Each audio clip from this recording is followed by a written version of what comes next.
آج جو مجھے موضوع دیا گیا ہے اس کے لیے میں نے سورہ اعراف کی آیت نمبر 157 کا آخری ٹکڑا جو ہے وہ آپ کو سنایا ہے۔ اس کا ایک پس منظر ہے وہ جان لیجیے۔ آپ کو معلوم ہے کہ جب حضرت موسیٰ بنی اسرائیل کو لے کر مصر سے نکلے ہیں، اس کے بعد مرحلہ آیا کہ اللہ تعالیٰ نے حضرت موسیٰ کو کوہ طور پر طلب فرمایا تورات عطا کرنے کے لیے۔ ان کی غیر حاضری میں ایک فتنہ کھڑا ہوا اور کچھ لوگوں نے ایک بچڑا بنا کر اس کی پرستش شروع کر دی بنی اسرائیل میں سے، سامری کا بنایا ہوا بچڑا۔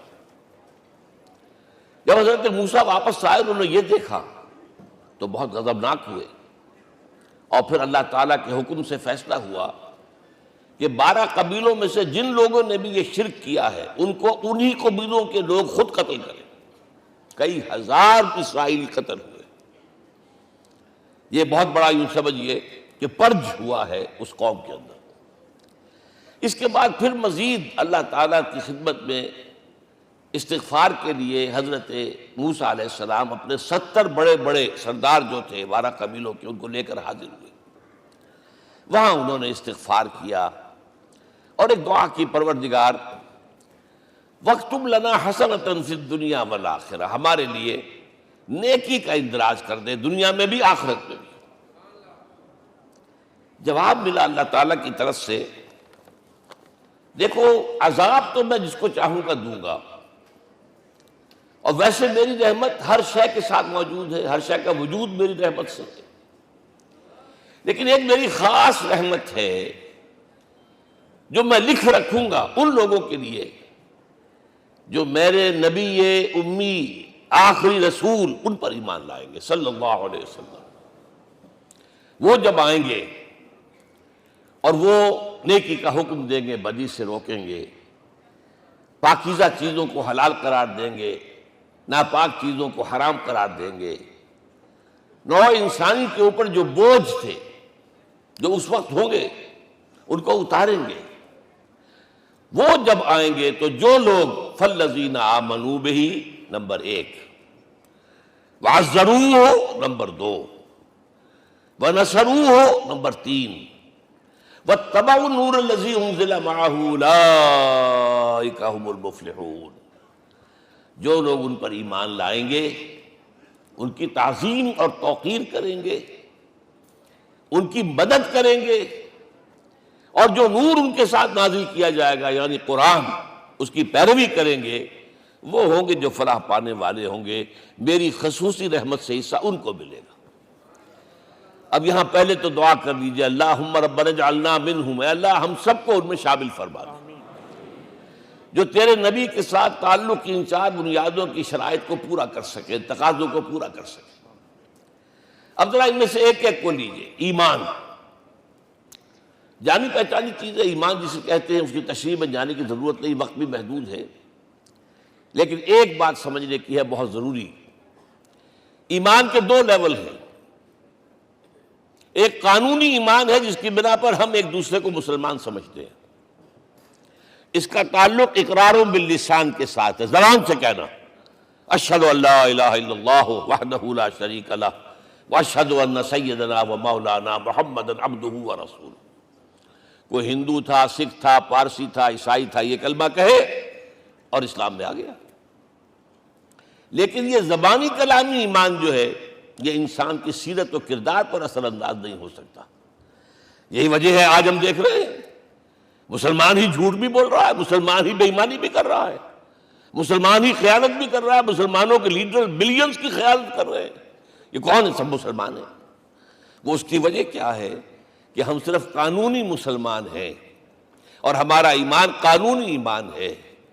اس کے لیے اسلام کا لفظ قرآن میں آیا ہے سورہ حجرات میں، قالت الاعراب آمنا قل لم تؤمنوا ولکن قولوا اسلمنا۔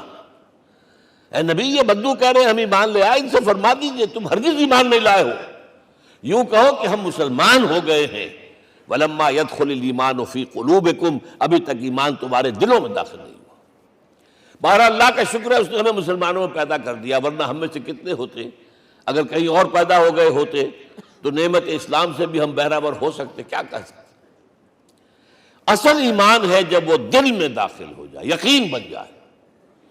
اسی لیے بچپن میں یاد کیا ہوگا ایمان مجمل، آمنت باللہ کما ہوا باسمائہ و صفاتہ وقبلت جمیع احکامہ اقرار باللسان و تصدیق بالقلب۔ جب تصدیق بالقلب ہوگی تو اب اس کے تقاضے جو ہیں عملی پیدا ہوں گے۔ ان تقاضوں میں سے ایک میں 2 حدیثوں کے حوالے سے آپ کے سامنے رکھ رہا ہوں۔ پہلی حدیث حضرت عبداللہ بن عمرو بن العاص رضی اللہ تعالی عنہما سے مروی ہے، لا یؤمن احدکم حتی یکون ہواہ طبعا لما جئت بہ۔ دیکھو تم میں سے کوئی شخص مومن نہیں ہو سکتا جب تک کہ اس کی خواہش نفس تابع نہ ہو جائے اس شریعت کے، اس قانون کے، اس ہدایت کے جو میں لے کر آیا ہوں۔ اگر عملاً تابع نہیں ہوئے تو حقیقتاً مومن نہیں ہو۔ دل میں جھانکو، Do I really believe that Muhammad is the prophet of Allah? Do I really believe that Quran is the word of God? کبھی جھانکیے گا اندر، جواب ملے گا صحیح آپ کو۔ کیا کنوکشن ہے؟ کنوکشن ہو اور پھر حضور کی پیروی نہ ہو، حضور کے احکام کی پابندی نہ ہو، اللہ کے قوانین کی پابندی نہ ہو، کیسے ممکن ہے؟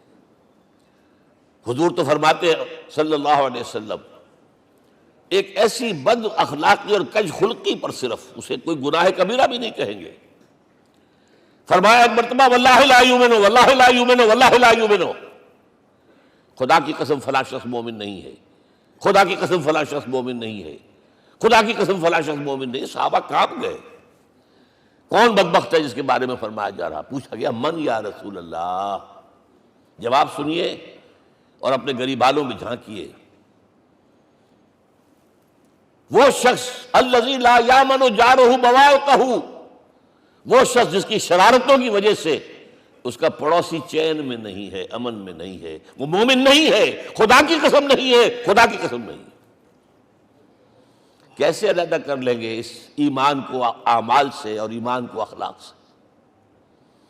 آگے چلیے، وہ جو حدیث حضرت ابو ہریرہ سے، اور یہ متفق علیہ ہے، صرف بخاری کی نہیں ہے، بخاری جمع مسلم۔ لا یؤمن احدکم حتی اکون احب الیہ من والدہ وولدہ والناس اجمعین۔ تم میں سے کوئی شخص مومن نہیں ہو سکتا جب تک کہ میں اسے محبوب تر نہ ہو جاؤں، اپنے باپ سے بھی، اپنے بیٹے سے بھی، اور تمام انسانوں سے۔ جھانک لیجئے دل میں، صورتحال یہ ہے یا نہیں ہے؟ کیوں محبوب ہو جائیں؟ اس لیے کہ آپ کے ذریعے ہدایت ملی ہے، آپ کے ذریعے ہم اللہ سے جڑے ہیں، اور آپ کو معلوم ہے دنیا میں کوئی شے ہدایت نہیں، نعمت نہیں ہے جب تک کہ نعمت ہدایت نہ ہو۔ اگر صحت اچھی ہے، ہدایت نہیں ہے، تو بدماشیاں کریں گے، کیا کریں گے؟ آپ کو معلوم ہے صحت اچھی جو ہے کہ جا کے کھپے گی، اگر ہدایت نہیں ہے۔ اگر دولت ہے، ہدایت نہیں، کیا کریں؟ گلچھرے اڑائیں گے، عیاشیاں کریں گے، لوگوں پر اپنی دولت کا روب گانٹیں گے۔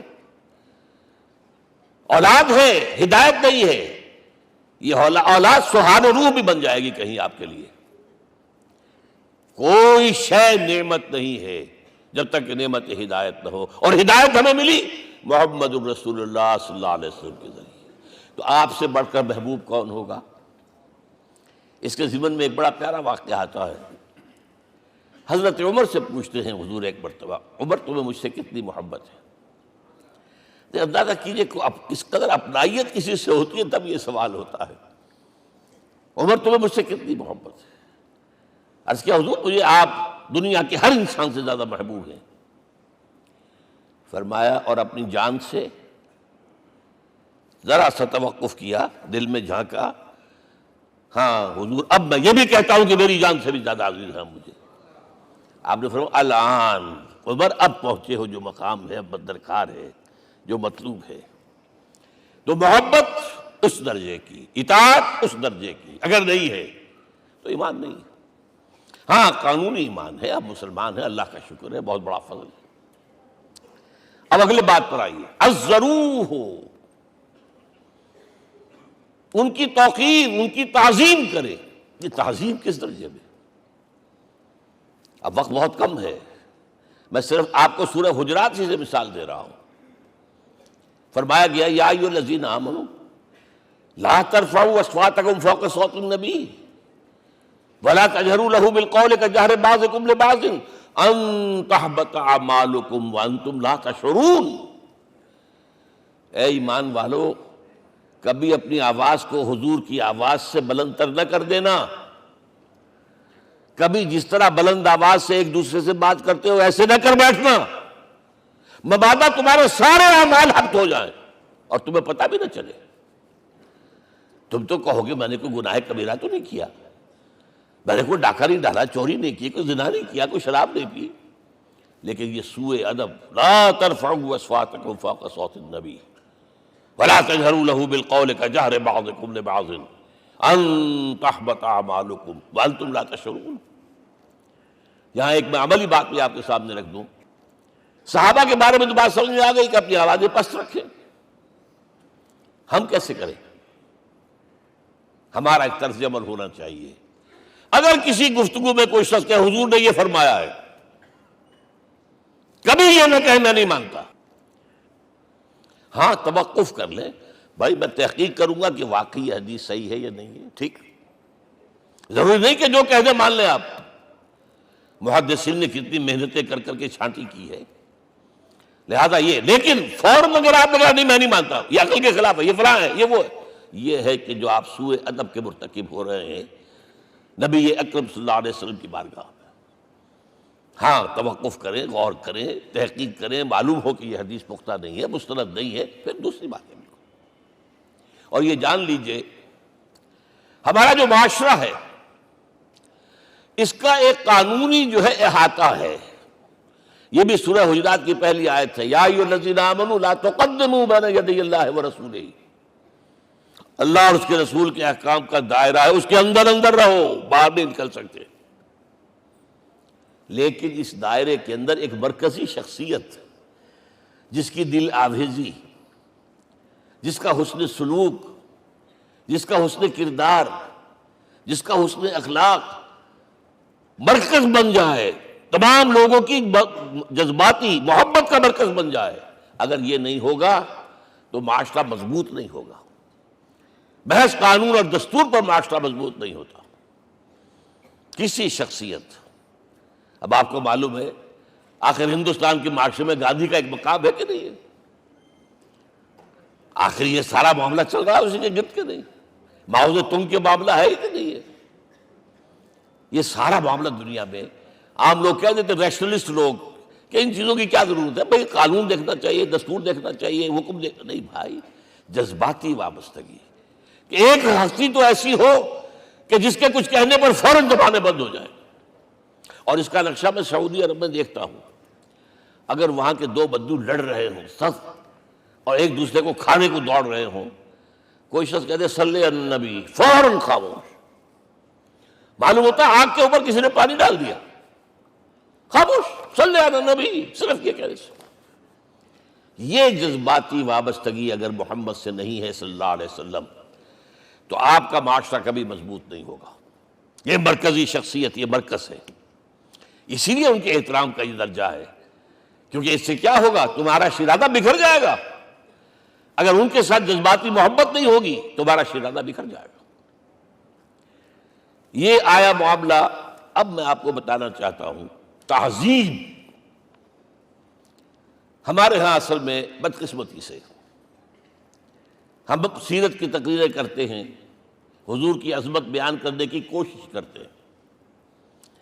کچھ لوگ تو خیر حضور کی زلفیں ہیں، حضور کی آنکھیں ہیں، حضور کی کملی ہے، حضور کا سایہ نہیں تھا وغیرہ، یہ باتیں اپنی جگہ ہیں، ہر چیز ٹھیک ہے.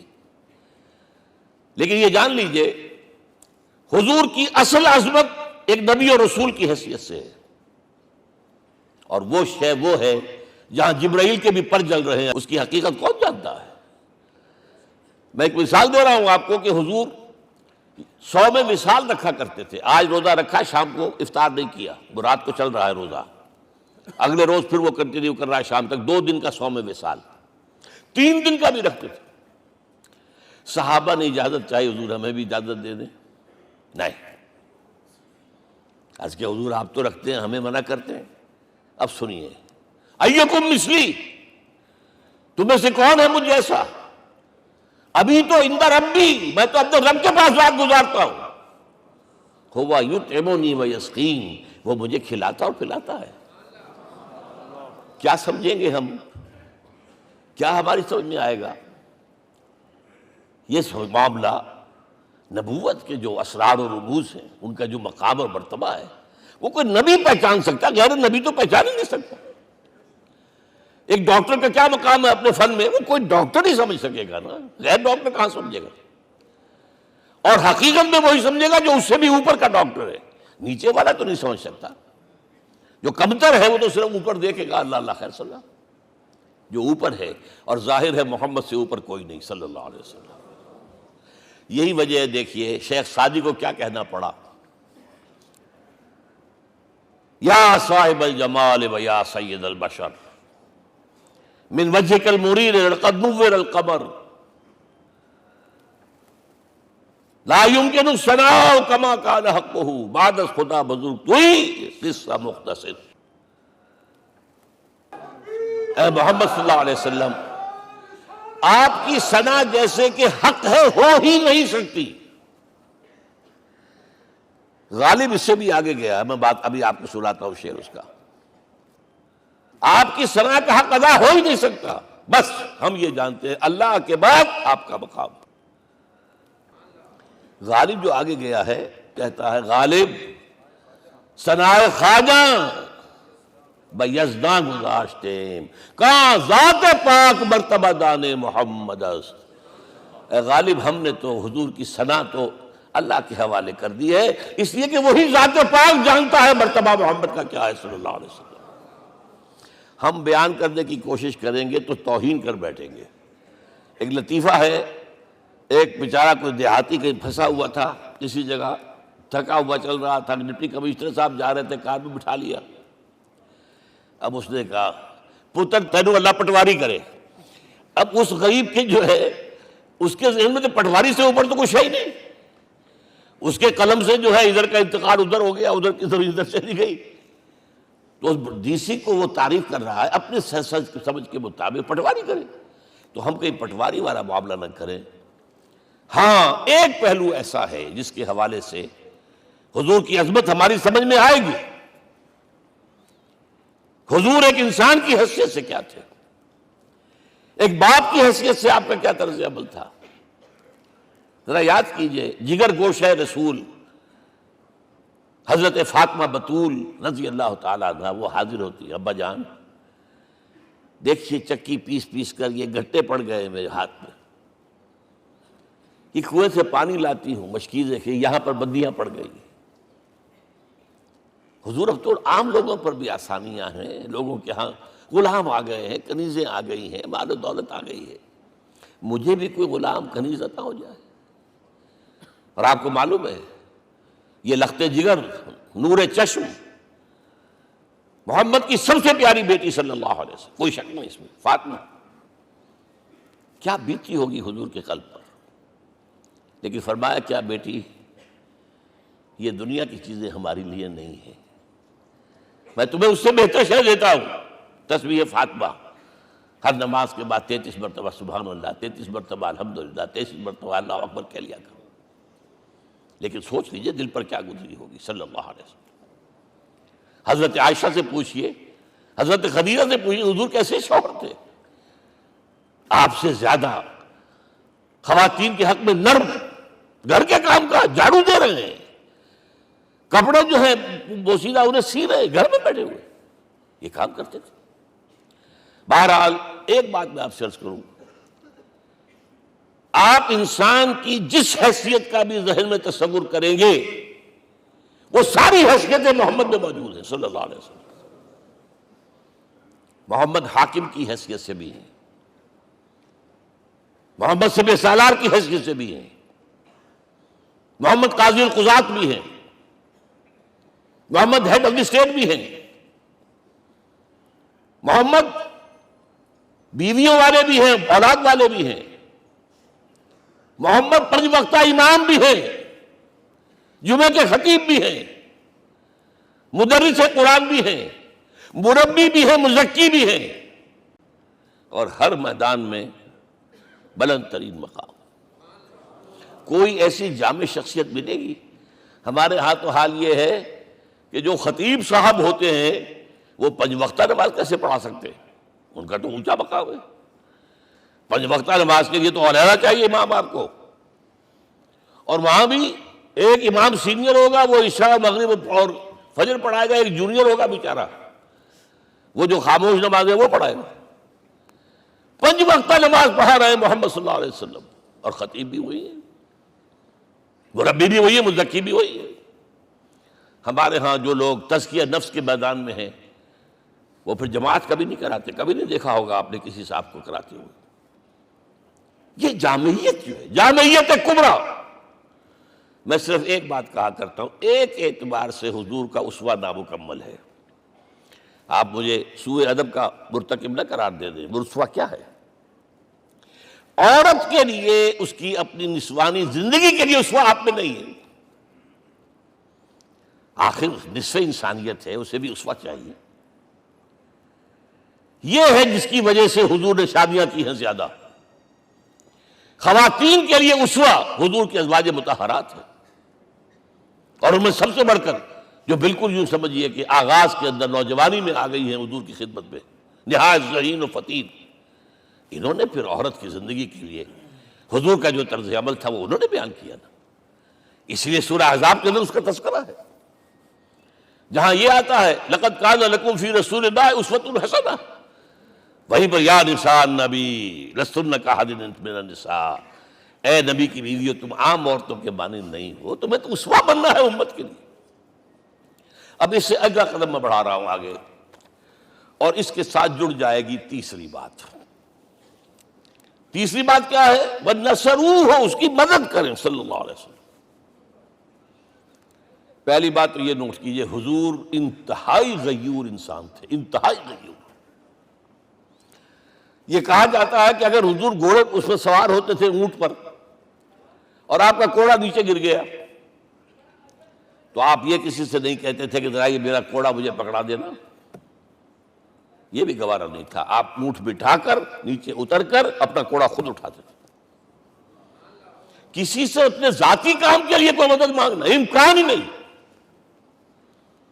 بلکہ ایک واقعہ تو وہ ہے جب بھی میں تذکرہ کرتا ہوں میری آنکھوں میں آنسو آ جاتے ہیں۔ یہ ہجرت کے وقت کا واقعہ ہے۔ آپ کو معلوم ہے حضور نے تمام مسلمانوں کو مکے سے جانے کی اجازت دے دی، چلے جاؤ مدینے، چلے جاؤ مدینے، آپ خود تھے موجود، اس لیے کہ رسول اپنے مقام کو نہیں چھوڑ سکتا وداؤٹ ایکسپریس پرمیشن فرام اللہ سبحانہ وتعالی۔ اب حضرت ابوبکر پوچھ رہے ہیں حضور اجازت آ گئی؟ نہیں آئی، آ گئی نہیں آئی، دن گزر رہے ہیں۔ حضرت عائشہ کی روایت ہے ایک روز ہم نے دیکھا دوپہر کے وقت آ رہے ہیں حضور، کپڑے سے اپنا سر جو ہے ڈھانپا ہوا ہے۔ عرب میں دوپہر کے وقت وزٹ کرنا جو ہے یہ ان کے خلاف دستور ہے، ان کی تہذیب کے خلاف، یہ قیلولے کا وقت ہوتا۔ تو حیران ہوئے، آتے ہی فرمایا ابوبکر ہجرت کی اجازت ہو گئی۔ اب انتہائی خوشی سے اور بڑی امید میں کہ بڑی شاباش ملے گی، حضرت ابوبکر فرماتے عرض کرتے ہیں حضور میں نے 2 اونٹیاں تیار کر رکھی ہیں، خوب کھلا پلا کے انہیں فرما کیا ہوا ہے، یہ ہجرت میں ہمارے کام آئے گی۔ حضور تھوڑا سا توقع فرماتے ہیں، پھر کہتے ہیں اچھا ٹھیک ہے، ایک میں استعمال کروں گا لیکن میں اس کی قیمت ادا کروں گا۔ حضرت ابوبکر رو پڑے، حضور مجھ سے یہ مغایرت،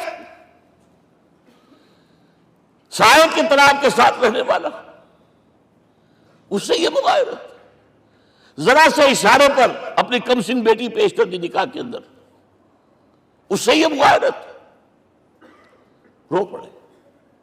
لیکن حضور کی اپنی غیرت تھی، میں قیمت دوں گا۔ اب بتائیے مدد کا کہ یہ درکار تھی؟ مدد تھی ان کے مشن کے لیے۔ مشن 2 حصوں میں تھا، اس کو جانیے، آج کچھ علمی باتیں آ رہی ہیں۔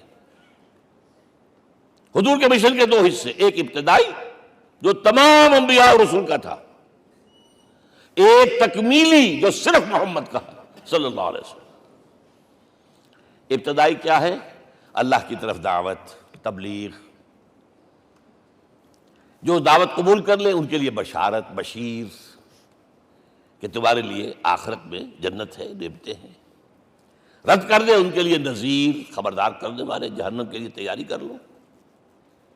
داعی اللہ، اللہ کی طرف بلانے والے، سراجا منیرا، روشنی کے چراغ۔ یہ حیثیت مشترک ہے تمام انبیاء کرام۔ تمام انبیاء بشیر بھی تھے، نذیر بھی تھے، داعی بھی تھے، سراج منیر بھی تھے، اگرچہ ان تمام حیثیتوں میں بھی حضور کا سب سے اونچا مقام علیحدہ نمایاں ہے، لیکن حیثیت بنیادی طور پر مشترک۔ ایک حیثیت تکمیلی، اور وہ کیا ہے؟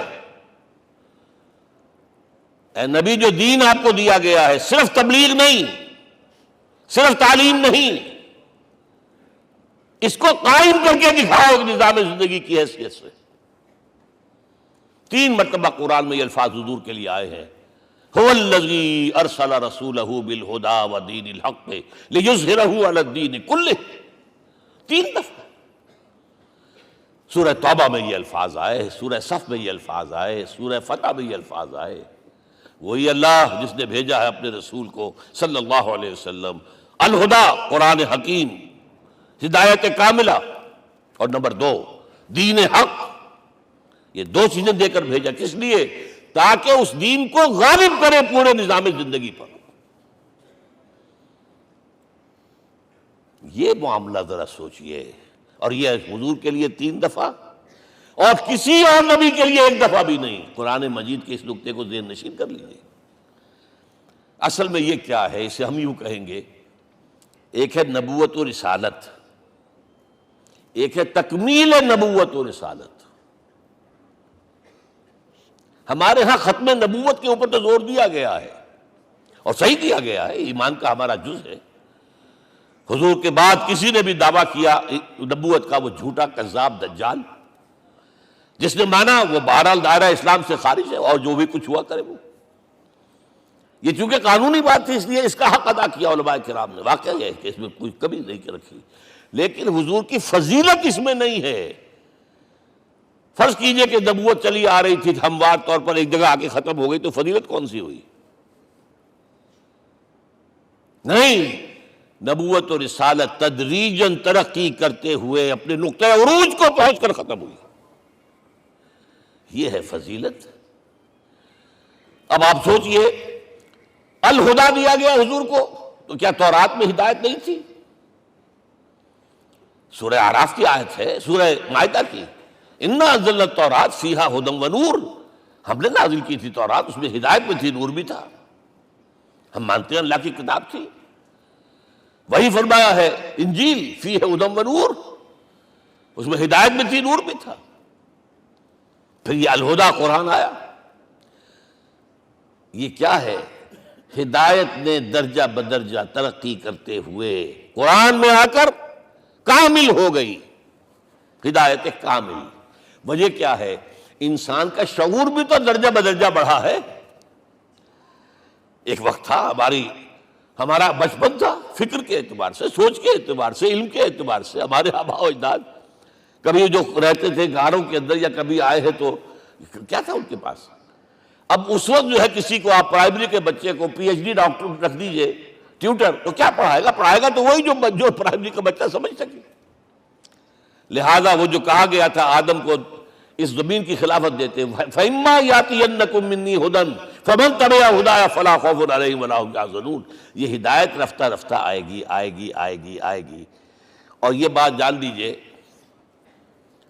پروفیسر ڈاکٹر محمد شریف نے جو کتاب لکھی ہے فلسفے کی تاریخ پر، اس میں بتایا ہے کہ 1200 برس انسانی تاریخ کے بہت ہی پروڈکٹیو ہے فلسفیانہ فکر کے لیے۔ From 600 BC to 600 AD 1200 years, سارے فلسفے اسی میں پیدا ہوئے۔ سقراط، مختار، افلاطون اور یہ سب نکل گیا، کنفیوشس بھی آ گیا، تاؤ بھی آ گیا، اور بدھ بھی آ گیا، جین بھی آ گیا، سب آ گئے، سب آ گئے۔ گویا کہ انسان جب کچھ سوچ سکتا تھا، جتنا سوچ سکتا تھا سوچ چکا،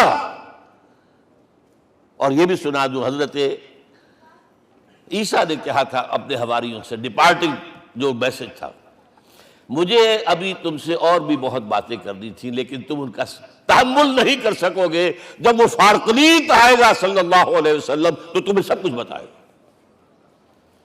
لہذا جب انسان بلوغت کو پہنچا ہے فلسفیانہ فکر کے اعتبار سے، تب، اور یہ بھی نوٹ کر لیجئے، بہت اہم بات کہہ رہا ہوں، چند مہینے غار حرا کی تنہائیوں میں اللہ تعالیٰ نے حضور کو وہ سارا ذہنی سفر طے کرایا ہے۔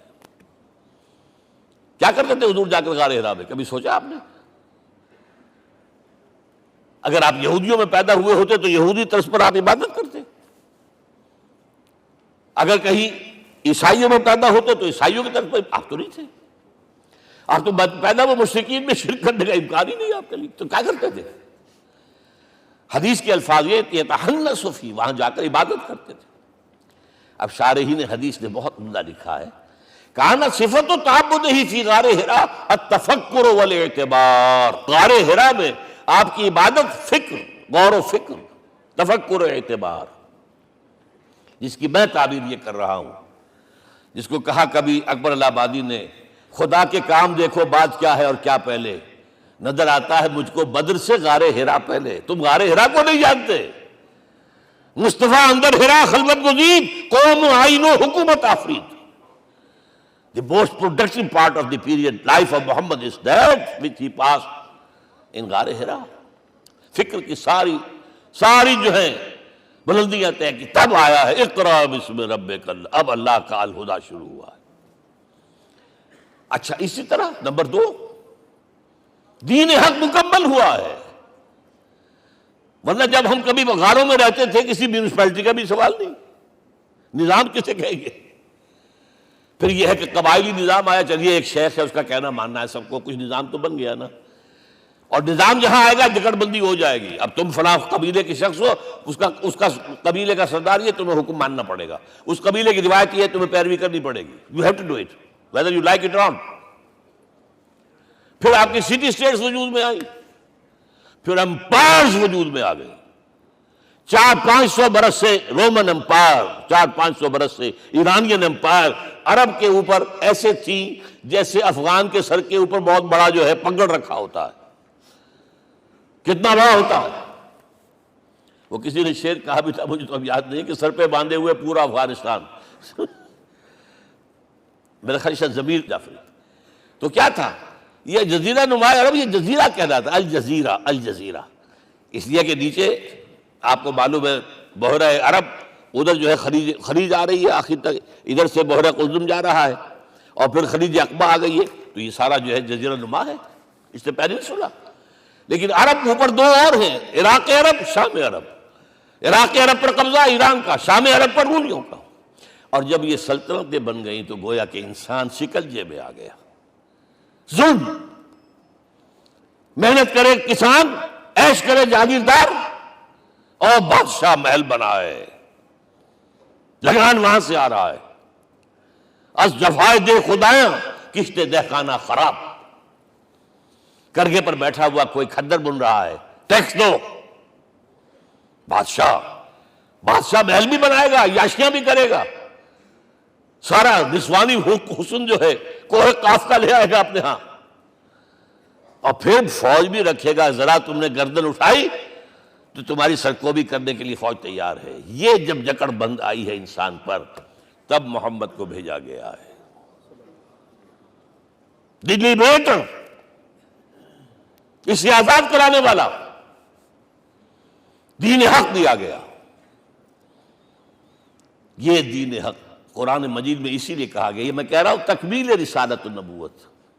الیوم اکملت لکم دینکم واتممت علیکم نعمتی ورضیت لکم الاسلام دینا۔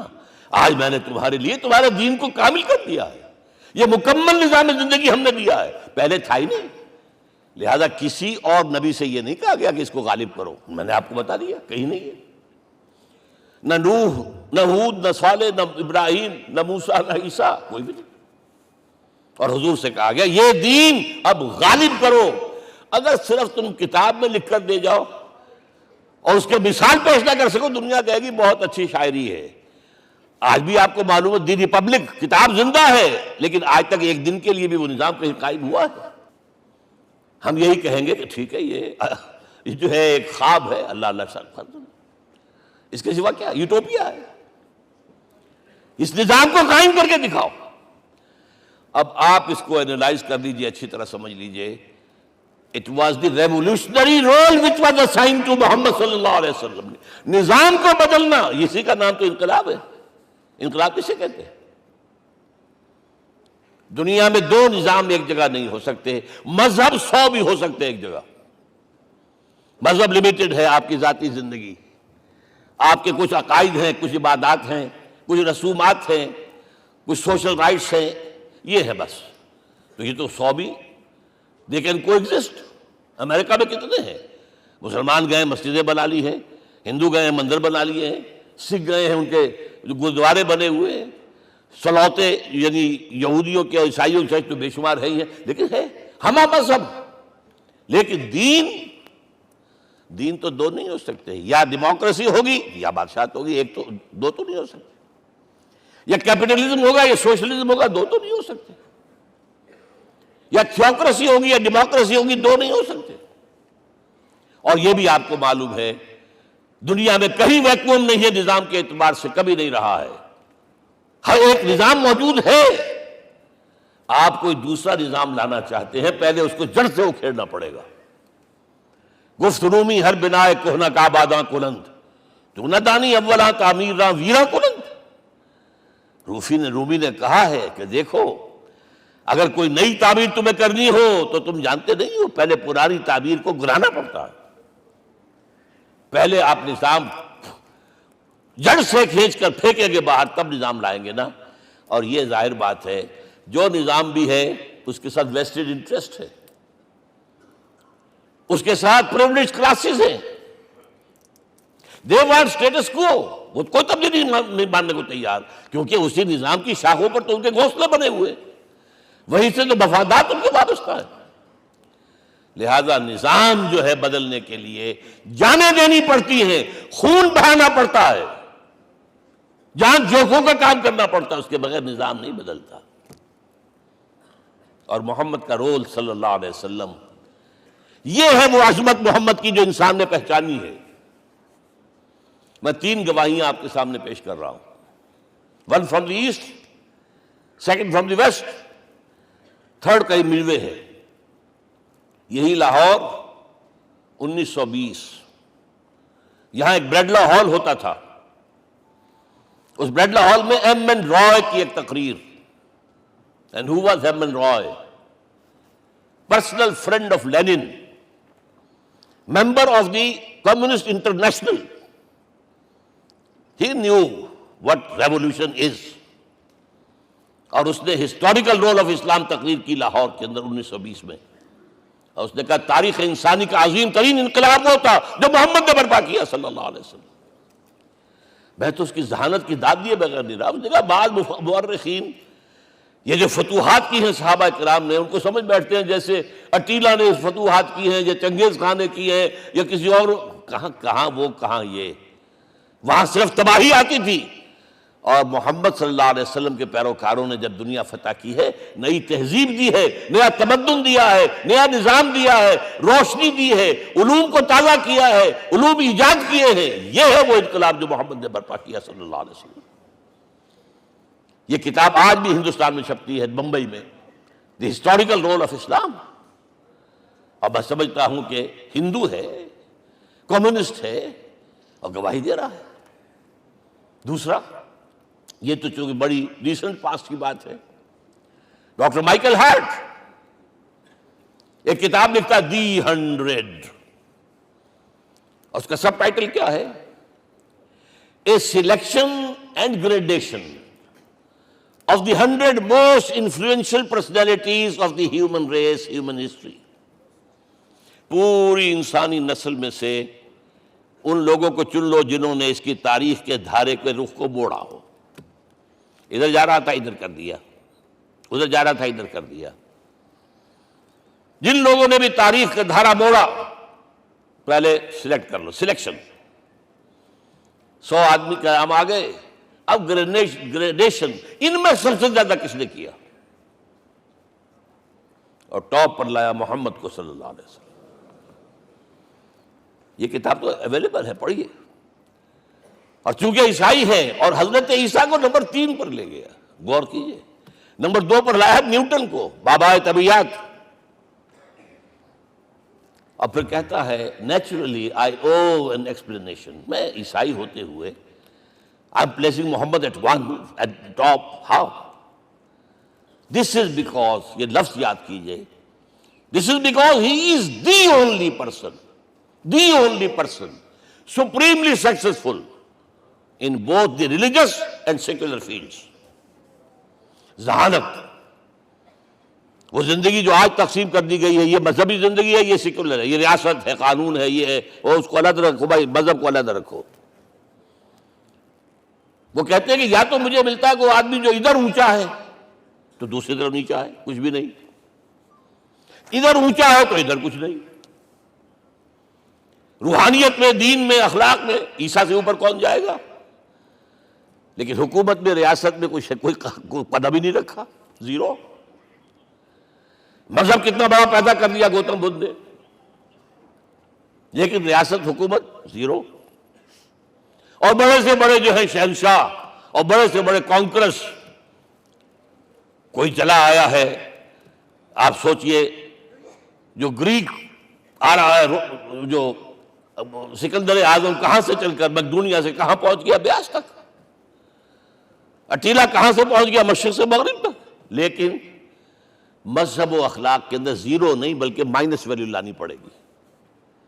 ایک ہی انسان ہے، آپ کم سے کم give credit to his honesty. ایک ہی انسان، دو ہے ہی نہیں۔ He is the only person supremely successful in both the religious and the secular fields. اب آئیے تیسری میں گواہی دے رہا ہوں ایک ایسے شخص کی جو ویسے شاتم رسول ہے، گالیاں دی ہیں اس نے، بدترین گالیاں دی ہیں، رقیق حملے کی، جیسے رشدی نے کیے ہیں، ایسے تسلیمہ نسرین نے کیے ہیں، سب اس طرح کے کیے ہیں۔ وہ ایچ جی ویلز ہے، فکشن سٹوری رائٹر، ہسٹورین بھی ہے، 2 کتابیں ہیں اس کی تاریخ پر، تاریخ انسانی عالم، short history of the world and concise history of the world. جو رقیق حملے کیے ہیں، میں اس کا ذکر نہیں اس لیے کر دیا کہ معلوم ہے وہ دشمن ہے، دوست نہیں ہے۔ اگر کسی کا دوست ہوگا تو تعریف کر ہی گا، وہ دشمن ہے، میں اسٹیبلش کرنا چاہتا ہوں، ہی از انیمی۔ اور عربی زبان کا ایک مقولہ یہ ہے کہ الفضل ما شہدت بہ الاعداء، فضیلت تو وہ ہوتی ہے جس کی گواہی دشمن دے۔ جب وہ آیا ہے concise history of the world میں، چیپٹر آخری حضور کا، جو حضور کے چیپٹر میں جو آخری بات خطبہ حجۃ الوداع کو کوٹ کیا ہے، لا فضل لعربی علی عجمی ولا لعجمی علی عربی ولا لأحمر علی اسود ولا لأسود علی احمر الا بالتقوی۔ کسی عرب کو کسی عجمی پر کوئی فضیلت نہیں، کسی عجمی کو کسی عرب پر کوئی فضیلت نہیں، کسی گولے کو کسی کالے پر کوئی فضیلت نہیں، اور کسی کالے کو کسی گورے پر کوئی فضیلت نہیں، ہاں تقوی کے ساتھ فضیلت ہے۔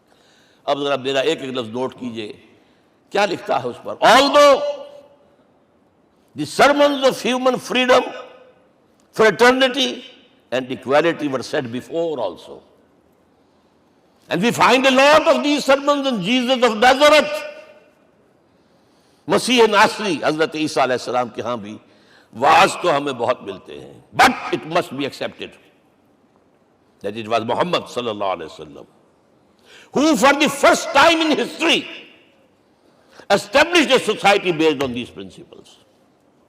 انسانی حریت، اخوت، مساوات، اس کے وعظ کہنے تو بہت آسان ہے، تقریریں کرنی تو بہت آسان ہے، لیکن ان ویلیوز کو باقاعدہ اسٹیبلش کرنا ایک سوسائٹی میں ماننا پڑتا ہے، یہ اسے دینا پڑا ہے کریڈٹ جو بھی ہے۔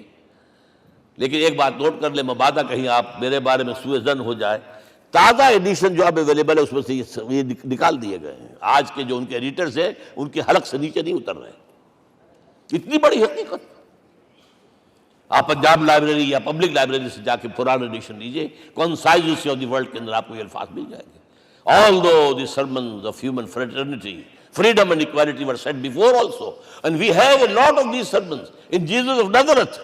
But it must be accepted that it was Muhammad sallallahu alaihi wasallam who for the first time in history established a society based on these principles.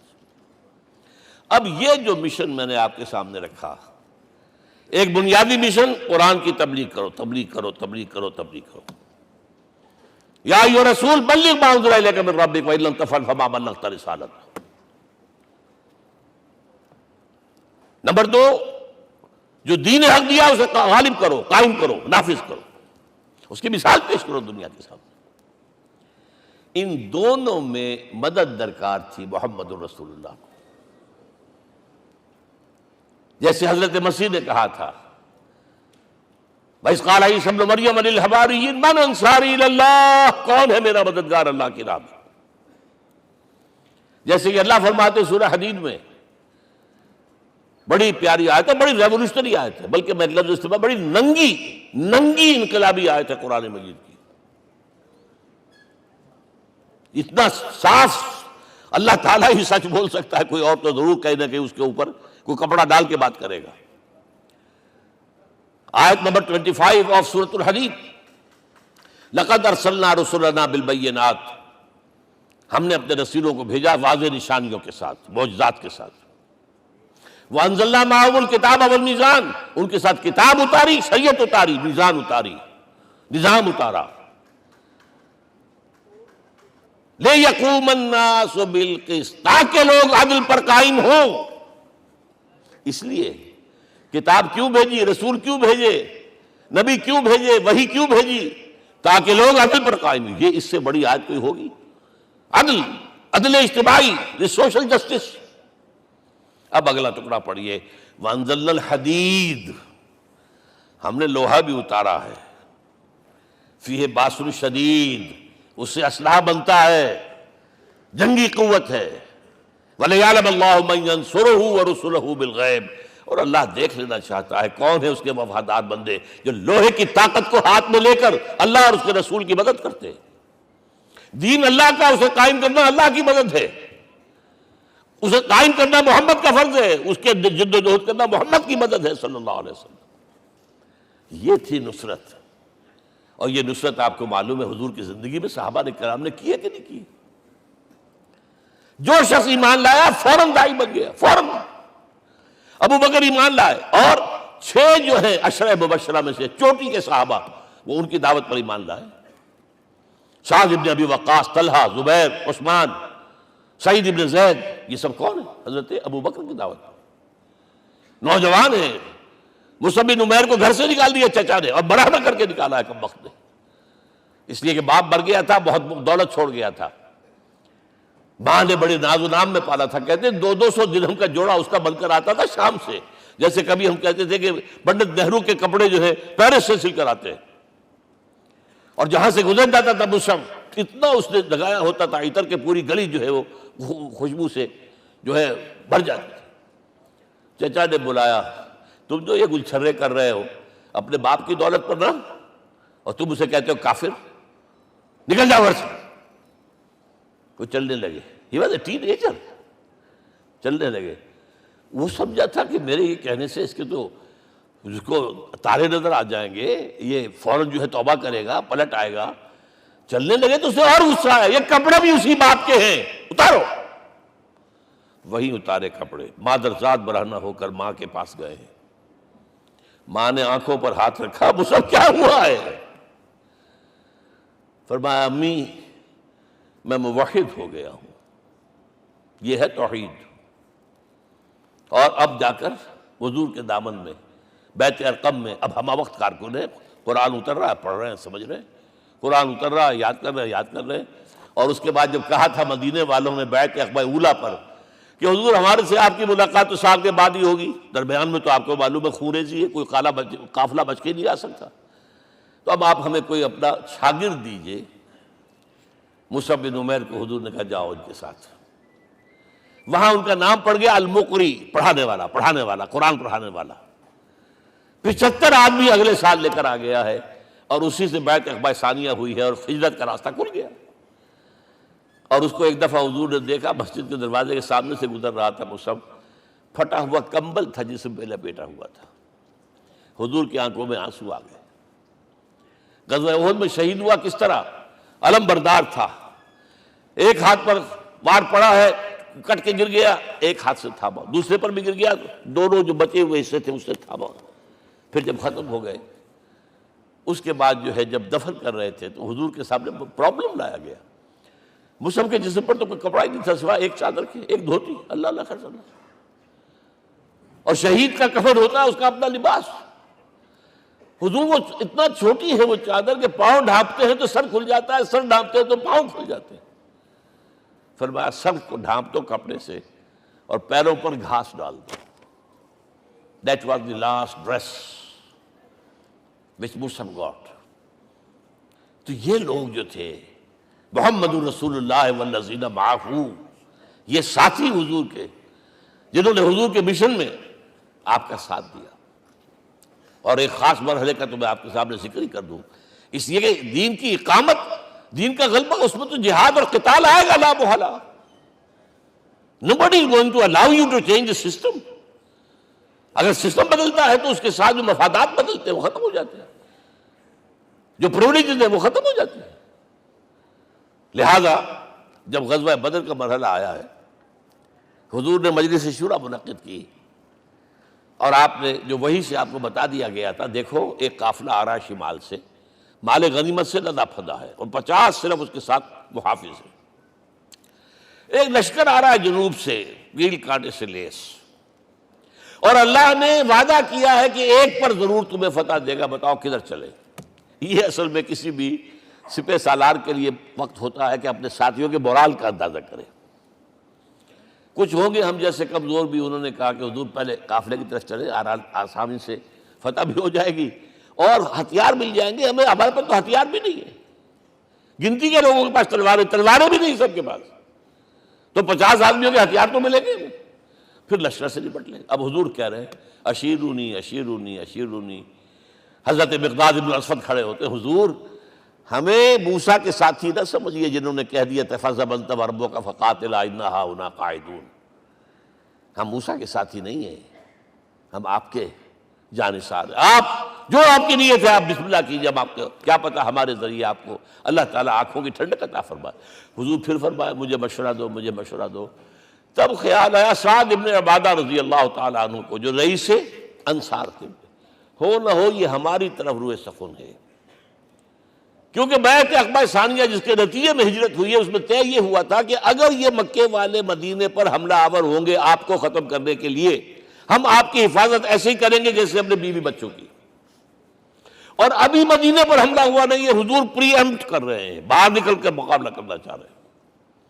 تو گویا کہ انصار کور نہیں ہوتے اس کے اندر، اس لیے بار بار اشیرونی، مجھے مشورہ دو. اب سعد بن عبادہ کھڑے ہوتے ہیں، کأنک تعنینا یا رسول اللہ صلی اللہ علیہ وسلم. اے اللہ کے رسول شاید آپ کا روئے سخن ہماری جانب ہے. فإنا آمنا بک وصدقناک، ہم آپ پر ایمان لا چکے ہیں، ہم نے آپ کی تصدیق کی، اب ہمارے پاس چوائس کون سا ہے؟ اگر آپ آگے چلیں ہم پیچھے چلیں گے، اگر برق الغماد تک پہنچیں گے ہم اپنی اونٹنیوں کو دبلا کر دیں گے. یمن کا آخری شہر جو ہے برق الغماد، اور اگر آپ ساحل سمندر پر کھڑے ہو کر اپنی سواری سمندر میں ڈالیں گے ہم بھی ڈال دیں. بہرحال یہ مراحل ہیں کہ جن سے گزر کر حضور نے اللہ کے دین کو غالب کیا اور قائم کیا، اور اس ہر سطح پر، ہر مرحلے پر صحابہ کرام نے آپ کا ساتھ دیا. جہاں آپ کا پسینہ گرا وہاں انہوں نے اپنی خون کی ندیاں بہا دی. محمد رسول اللہ والذین معہ اشداء علی الکفار رحماء بینہم. یہ ہے در حقیقت عظمت محمد صلی اللہ علیہ وسلم. آج کے دور میں سمجھ لیجئے اچھی طرح، یہ دور جس کا کہ فاتح ہیں حضور، فاتح سے مطلب افتتاح کرنے والے، اس دور میں اجتماعی نظام کی اصل اہمیت ہے. اجتماعی نظام غلط ہے، ایکسپلائٹیٹو ہے. تقسیم دولت کا نظام غلط ہے. کیا ہوگا؟ ایک طرف دولت جمع ہوگی، ایکومولیشن آف ویلتھ، ایک طرف بھوک، افلاس، فاقہ ہوگا. شاہ ولی اللہ دہلوی کہتے ہیں کہ جس معاشرے میں تقسیم دولت کا نظام غلط ہو جائے یہ دو دھاری تلوار ہے، دو دھاری، دونوں طرف کاٹتی ہے۔ ایک طرف دولت جمع ہوگی تو عیاشیاں ہوں گی، بدماشیاں ہوں گی، گلچرے ہوں گے، وہ بھی خراب، معاشرے کے لیے خراب۔ اور ایک طرف فقر ہوگا اور بھوک ہوگی اور فاقہ ہوگا، یہ بھی خراب۔ اس لیے کہ حضور فرماتے ہیں کاد الفقر ان یکون کفرا، فقر تو انسان کو کفر کی حد تک پہنچا دیتا ہے، لہذا فق کو کل نظام کو توڑنا ہوگا۔ یہ الفاظ ہے شاہ ولی اللہ دہلوی رحمۃ اللہ علیہ کے، جو 12ویں صدی ہجری کے مجدد ہیں۔ اس نظام کو بدلنا، اب آپ سوچئے حضور صلی اللہ علیہ وسلم نے جب اپنے اس مشن کی تکمیل کر لی، تو میں اب دو باتیں آپ کو بتا رہا ہوں۔ چونکہ حضور کی بعثت صرف عرب کے لیے نہیں تھی، صرف عربوں کے لیے نہیں تھی، صرف ملک عرب کے لیے نہیں تھی۔ اگر یہ ہوتا تو آپ کا کام مکمل ہو گیا تھا، پورے عرب میں اللہ کی حکومت قائم ہو گئی، ایک ایک شخص تک قرآن پہنچ گیا۔ لیکن 5 جگہ قرآن میں آیا ہے وَمَا أَرْسَلْنَاكَ إِلَّا كَافَّةً لِلنَّاسِ بَشِيرًا وَنَذِيرًا، ہم نے نہیں بھیجا آپ کو مگر تمام انسانوں کے لیے بشیر اور نذیر بنا کر۔ لہذا کام مکمل نہیں ہوا۔ اقبال کہتا ہے وقت فرصت ہے کہاں، کام ابھی باقی ہے، نور توحید کا اتمام ابھی باقی ہے۔ یہ بھی تکمیل رسالت کا مظہر ہے کہ حضور سے پہلے کوئی رسول پوری نوع انسانی کے لیے نہیں بھیجا گیا، آپ پہلے رسول ہیں اللہ کے اور آخری جو پوری نوع انسانی کے لیے بھیجے گئے۔ حضرت عیسیٰ نے بھی یہی کہا تھا اپنے حواریین سے، تو سینٹ پال نے اسے تبلیغی مذہب بنایا ہے۔ انجیل میں اب بھی الفاظ موجود ہیں کہ I have been sent in search of the lost sheep of the house of Israel، میں تو اسرائیل کے گھرانے کی کھوئی ہوئی بھیڑوں کی تلاش میں بھیجا گیا ہوں، صرف بنی اسرائیل کے لیے۔ قرآن بھی کہتا ہے رسولا الی بنی اسرائیل، واحد رسول ہیں جو پوری دنیا کے لیے بھیجے گئے۔ اچھا کہہ دینا تو آسان ہو گیا، اس کا مطلب کیا ہے؟ جب تک پوری دنیا پر اللہ کا دین غالب نہ ہو، محمد کا مقصد بعثت ہنوز شرمندہ تکمیل ہے، اور یہ ہوگا، اس کی خبر دی ہے۔ یہ ایک تحفہ میں لے کر آیا آپ کے لیے، 8 صفحے ہیں، لیکن یہ سمجھیے کہ یہ سونے کے حروف سے شر لکھے ہوئے ہیں، وہ احادیث، وہ آیات جن میں حضور نے خبر دی ہے کہ پوری دنیا پر اللہ کا دین غالب ہوگا۔ ہو نہیں سکتا کہ دنیا ختم ہو جائے اور محمد کا مقصد بعثت ابھی مکمل نہ ہو، ناممکن۔ جن آیات کو پڑھیے، ان میں پھر احادیث پڑھیے۔ میں صرف 2 حدیثیں آپ کو سنا دوں۔ ایک میں حضور نے اپنے زمانے سے لے کر قیامت تک کے 5 ادوار گنائے ہیں، آپ پڑھ لیجیے گا، ٹیکسٹ ہے یہ، اور خدا کے لیے اس کی قدر کیجیے گا۔ یہ آیات ہیں، احادیث پھینک نہ دیجیے خدا کے لیے کہیں۔ اور اس کے اندر جو ہے اس وقت کے جو مایوسی کے اندھیارے ہمارے اوپر چھائے ہوئے ہیں، اس کا علاج ہے کہ نہیں، اور بھی دور فلک ہیں ابھی آنے والے، ناز اتنا نہ کریں ہم کو ستانے والے۔ بہرحال حضور نے جب اپنا مشن عرب کی حد تک مکمل کر لیا، تو اب ایک بات نوٹ کیجئے، خطبہ حجۃ الوداع 1.25 لاکھ کا بجوا، حضور نے اپنے اس خطبے میں اپنی تعلیمات کے جو اہم نکات تھے انہیں اور دہرایا 3 مرتبہ ایک بات کی ہے۔ لاؤڈ سپیکر تو تھا نہیں، پہلے آپ ادھر رخ کرتے تھے، آپ کہتے تھے کچھ، ادھر لوگ آدمی آگے کھڑا ہوا اس کو آگے پہنچاتا اور آگے پہنچاتا تھا، پھر آپ سامنے رخ کر کے کہتے تھے، پھر بائیں طرف رخ کر کے 3 مرتبہ، ایک لفظ 3 مرتبہ۔ آخر میں ایک سوال کیا ہے، الا هل بلغت، دیکھو لوگوں میں نے پہنچا دیا یا نہیں؟ کیونکہ قرآن میں تحدید آئی تھی، اے نبی، یا ایھا النبی بلغ ما انزل الیک من ربک وان لم تفعل فما بلغت رسالتہ، اے نبی جو کچھ تم پر نازل کیا گیا اللہ کی طرف سے پہنچا دو، اور اگر نہیں کیا تو رسالت کا حق ادا نہیں ہوگا۔ اور اس میں سورہ اعراف کی آیت نمبر 6 اگر پڑھ لیں، فَلَنَسْأَلَنَّ الَّذِينَ أُرْسِلَ إِلَيْهِمْ وَلَنَسْأَلَنَّ الْمُرْسَلِينَ، ہم ان سے بھی پوچھیں گے جن کی طرف رسولوں کو بھیجا، اور رسولوں سے پوچھیں گے ہم نے تمہارے پاس اپنا پیغام پہنچایا تھا، تم نے پہنچایا کہ نہیں لوگوں کو؟ اس لیے حضور نے گواہی لی، الا هل بلغت، دیکھو میں نے پہنچا دیا کہ نہیں؟ اور جواب کیا ملا؟ انا نشہد انک قد بلغت رسالۃ وادیت الامانۃ ونصحت الامۃ وکشفت الغمۃ، ہم گواہ ہیں حضور آپ نے رسالت کا حق ادا کر دیا، امانت کا حق ادا کر دیا، ہماری خیر خواہی کا حق ادا کر دیا، اور گمراہی کے اندھیرے جو ہے انہیں چھانٹ کر رکھ دیا۔ اب آپ نے آسمان کی طرف نگاہ کی، انگشت شہادت سے وہی 3 مرتبہ اللہم اشہد اللہم اشہد اللہم اشہد، اللہ تو بھی گواہ ہے، یہ مان رہے۔ یہ ہے سائی آف ریلیف، یہ بوجھ جو میرے کندھے پر آیا تھا اِنَّا سَنُلْقِي عَلَيْكَ قَوْلًا ثَقِيلًا، یہ اب منتقل ہو گیا، اب امت کو منتقل ہوا۔ لہذا آخری لفظ کیا تھا؟ فَلْيُبَلِّغِ الشَّاهِدُ الْغَائِبَ، اب جو یہاں موجود ہیں ان کا فرض ہے کہ پہنچائیں ان کو جو یہاں نہیں ہے۔ میں صرف تمہارے لیے رسول نہیں ہوں، ایک ایک فرد نوع بشر تک دنیا میں جو اس وقت ہے، اور ایک ایک فرد نوع بشر جو آخر تک آئے گا قیامت تک، اس تک قرآن پہنچانا تمہارے ذمہ ہے۔ ہم نے نہیں پہنچایا، اسی لیے آج ہم اللہ کے عذاب میں ہیں۔ آج کیوں ذلیل کے کل تک نہ تھی پسند گستاخی فرشتہ ہماری جناب میں؟ 1.5 بلین مسلمان، لیکن عزت نام کی کوئی شے ہے؟ G7 G9 G11 G13 G15 کوئی مسلمان بھی ہے ان میں؟ نہ 3 میں نہ 13 میں، نہ G7 میں نہ G15 میں، نن۔ اتنی بڑی تعداد، سیکیورٹی کونسل میں کسی سیٹ کی امید ہے؟ نن۔ آپ کے وسائل پر ان کا قبضہ ہے، آپ کی ٹیکسیشن کے احکام وہاں سے آ رہے ہیں۔ ریٹ بڑھاؤ، چینی کے اس کے بڑھاؤ، اور فلاں کے بڑھاؤ، اور بجلی کے بڑھاؤ، اور تیل کے بڑھاؤ، کیا ہو رہا ہے؟ کیوں ذلیل ہے؟ اور نمبر 2، آج دنیا میں خون اگر بہ رہا ہے تو صرف مسلمان کا ہو گیا، مانند آب ارزاں مسلمان کا لہو۔ 60 سال سے کشمیر اور فلسطین، پھر درمیان میں صومالیہ، چچنیا، کوسوو، یہ سب بوسنیا، پھر آپ کو معلوم ہے فلپائنز، پھر جو کچھ ہوا افغانستان میں، اور جو کچھ ہوا اب ہو رہا ہے، جو کچھ ہوا عراق میں۔ یہ کیوں ہے؟ We are criminals number 1. We have not done our duty. ہم نے قرآن کو اپنا امام نہیں بنایا، دوسروں کے سامنے کیا پیش کریں گے؟ ہمارا اپنا سارا نظام سود کے اوپر مبنی ہے۔ بہرحال پہلا فرض یہ ہے، اب اس کو پہنچاؤ، اور یہاں تک فرمایا بلغوا عنی ولو آیۃ، پہنچاؤ میری جانب سے چاہے ایک ہی آیت، preach on my behalf۔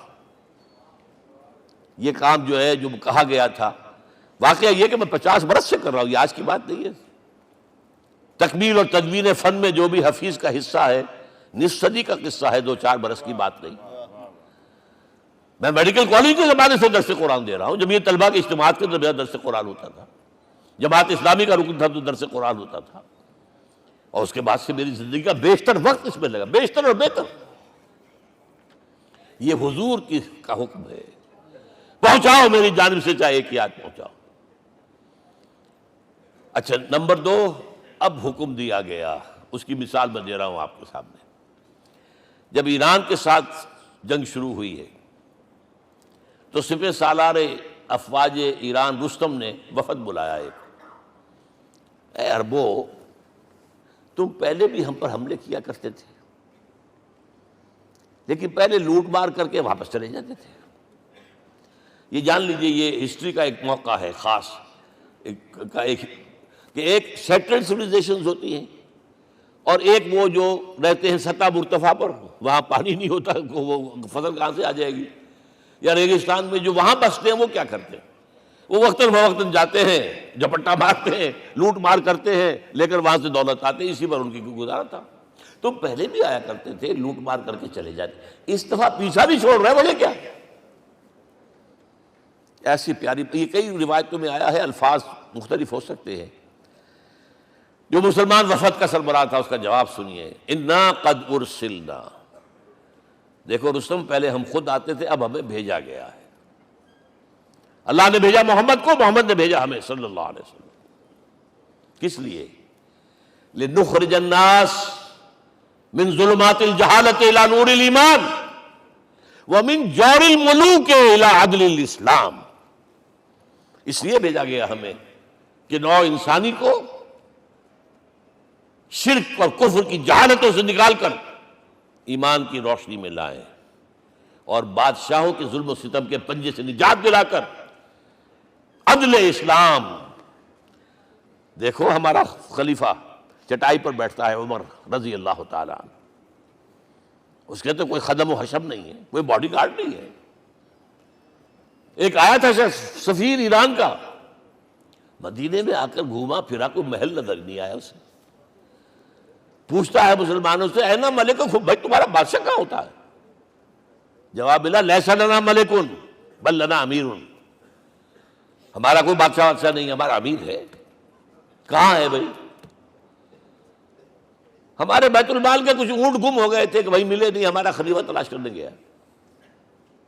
اب اس نے کسی کو لیا ہوگا، آئیڈینٹیفائی کر سکے، ڈھونڈ کر جا کر ایک جگہ دیکھا، دھوپ تیز ہو گئی تھی، حضرت عمر تھک گئے تھے، لہذا ایک درخت کے سائے میں اپنے کوڑے کا تکیہ بنا کر لیٹے ہوئے استراحت فرما رہے. کوئی خادم نہیں، کوئی خدم و حشم نہیں، کوئی باڈی گارڈ نہیں.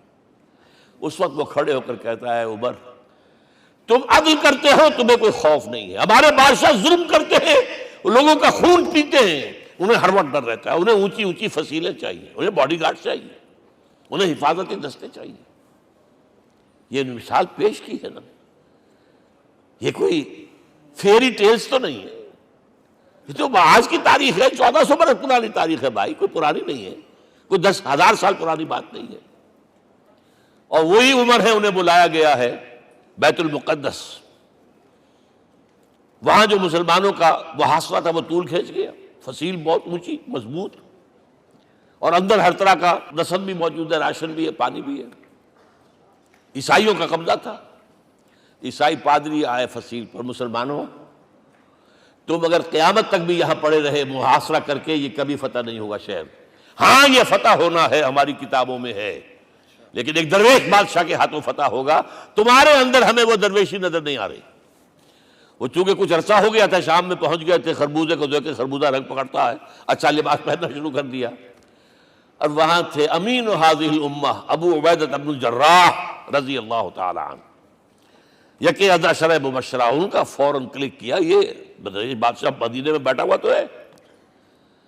یہاں سے ریکویسٹ کی گئی ہے آپ تشریف لائیے. اب 700 میل کا سفر ہے، کوئی ذاتی سفر نہیں، کسی بیٹے کے کنووکیشن کے لیے نہیں گئے ہیں، کوئی انٹوریج نہیں ہے، کچھ نہیں. ایک اونٹ، ایک خادم، اور اسی اونٹ پر راستے کا راشن، لہذا ایک آدمی بیٹھ سکتا ہے. اب ایک منزل خلیفہ اوپر تشریف فرما ہے اور خادم ہاتھ پکڑ کر آگے چل رہا. اگلی منزل خادم اوپر بیٹھا ہے اور خلیفہ ہاتھ پکڑ کے آگے چل رہا ہے. جب آخری منزل آئی ہے تو باری ہو گئی اس خادم کی. اس نے ہاتھ جوڑ دیے، خدا کے لیے لوگ دیکھیں گے، مجھے ماریں گے، تمہیں شرم نہیں آئی؟ خلیفۃ المسلمین جو ہے وہ آگے آگے تمہارے چل رہے تھے، تم وہ براجمان تھے. حضرت عمر نے ڈانٹ پلائی، دوڑو نہیں، باری تمہاری ہے.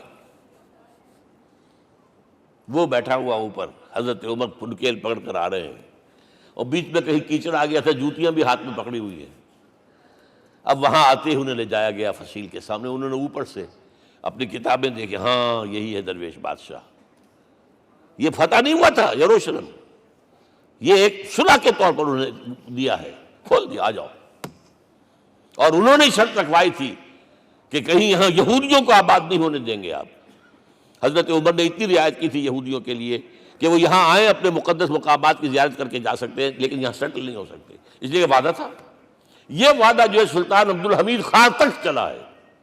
بڑی سے بڑی رشوت پیش کی تھی زائرنسٹ نے، تمہارے سارے قرضے ہم ختم کر دیں گے، تم جو ہے ہمیں فلسطین میں آباد ہونے کا حق دے دو. نہیں،